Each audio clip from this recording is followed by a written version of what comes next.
ಕೀರ್ತನೆ 119 ವಾಕ್ಯ 129 130. ಅಪೂರ್ವವಾದ ನಿನ್ನ ಕಟ್ಟಳೆಗಳನ್ನು ಹೃತ್ಪೂರ್ವಕವಾಗಿ ನಾ ಪಾಲಿಪೆನು. ತರುವುದು ನಿನ್ನ ವಾಕ್ಯೋಪದೇಶ, ಸರಳ ಜನರಿಗೆ ಜ್ಞಾನ ಪ್ರಕಾಶ.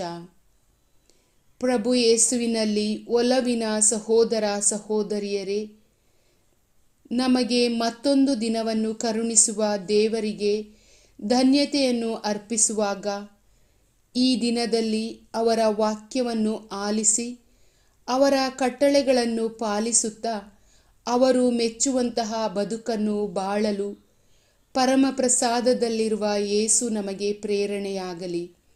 ನಮ್ಮನ್ನು, ನಮ್ಮ ಕುಟುಂಬವನ್ನು ಪ್ರಭು ಯೇಸುವಿಗೆ ಸಮರ್ಪಿಸಿಕೊಡುತ್ತಾ ಅವರ ಚಿತ್ತದಂತೆಯೇ ಬಾಳಲು ನಮ್ಮನ್ನು ಹರಸಿರಿ ಎಂದು ಪ್ರಾರ್ಥಿಸೋಣ.